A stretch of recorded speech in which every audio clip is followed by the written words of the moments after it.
Morning, Josh and Rob. Having listened to your recent episode about slipping parenting standards as you have more children, I have a story about my dad. My dad had a game he used to enjoy when bored while carrying me as a baby. In a crowded area, he would shout catch and rugby past me to another unsuspecting dad. No. His favourite place seemed to be after church while people milled about chatting. He says he enjoyed the thrill he got seeing the panic in their face. Of course. His justification is that he only did it to people he knew could catch. Fuck off. Although I argued a baby's very different to a tennis ball, safe to say my older siblings were never used as sporting equipment. In his defence, his screening process must have merit, as I was never dropped. All the best, Matt. Even if it was like Ben Stokes, I don't want to throw my baby to them. Do you know what I mean? No, even David Seaman, I wouldn't launch my child. Do you know who I would launch my child to, Rob? Carol Vorderman? Carol Vorderman. Carol Vorderman. And on the subject of Carol Vorderman. Lovely stuff. I was going to do a parenting hack, though. Did you not want that? Yeah, on the subject of Carol Vorderman, she loves a parenting hack. And she'd love to hear one before she comes on for her interview. Absolutely lovely. Hello, Rob and Josh. I've got a nice parenting hack for you and Carol Vorderman. Well, that's very foresight of them. Me and my husband have a special movie night TV in our bedroom, which we use to treat our two daughters, 4 and 6, to a late night movie at the weekend. Oh, lovely. When actually what happens is we do their dinner an hour earlier, send them up to watch their movie, and then get them into bed around the same time as they would be anyway. They think they're getting a special treat by staying up later, and we get an extra hour's peace in the evening while they're cosy up in our bed watching a movie of their choice. I'm dreading the day they learn to tell time. Much love. Layla from Portsmouth. Oh, enjoy it. Have you got a TV in your room, Rob? We do, and I absolutely fucking love it. Yeah, Not even for bedtime, you know what I do? What? It's got Sky on it, Josh, and I go up there to watch football when I pretend I'm doing something else. Oh, my word, Rob. And the other day, I just laid up there and I watched Bournemouth play Chelsea. Lou went, what are you doing? I went, just a few things. I wasn't doing anything. Not one thing. And do you know who loves doing things? Who? Carol Vorderman.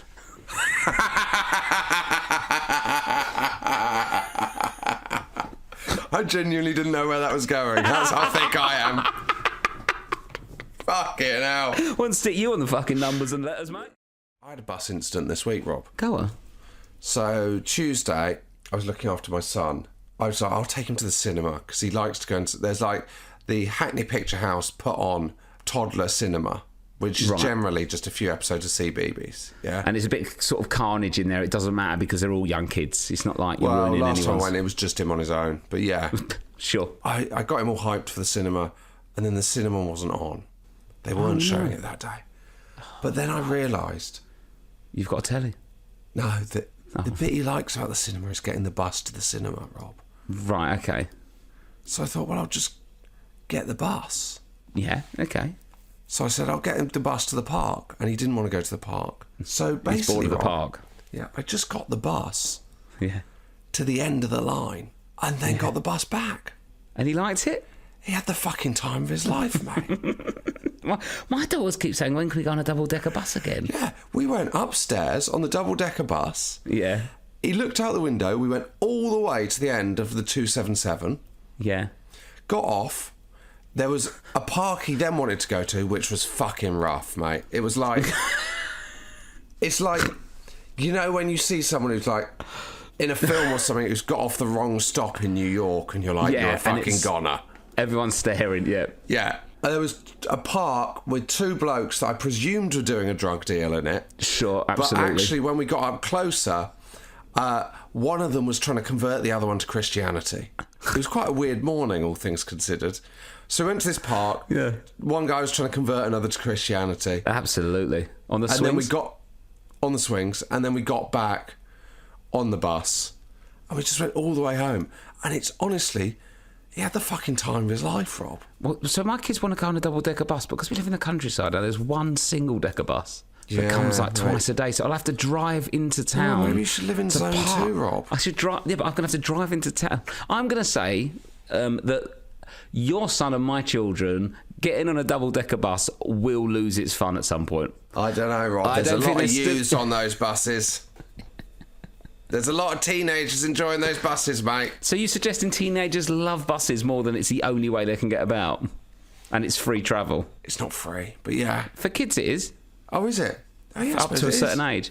But I just found out, basically, once you get to 5 or something, they've got to apply for their own Oyster card. But the Oyster card is free, but they have to have it. Because I used to just like go, let them through, but you're not supposed to do that once they get to a certain age. They're supposed to have their own. So my girls got their own Oyster card, which they absolutely love. Yeah. I tell you what is bullshit, right? Yeah. Is every year you have to pay £10 to tell Transport for London your car's electric. Do you? And then you have to pay £10 for the admin fee to go it's electric. Even though the cameras can tell if your car's ULEZ or not, it can't tell if it's electric. There's a bit of green on the number plate, mate. That's how everyone knows. This is anyway, it's turned into LBC again. Yeah. Sorry. That's the problem as you get older, though. You just become miserable old men. That's the danger of this podcast, Josh. I'm trying not to be a miserable old man. And do you know how I'm trying? Well, do you know what? Rob? Try harder. I was just saying I had a lovely time on the bus there and back. You're a happy old man.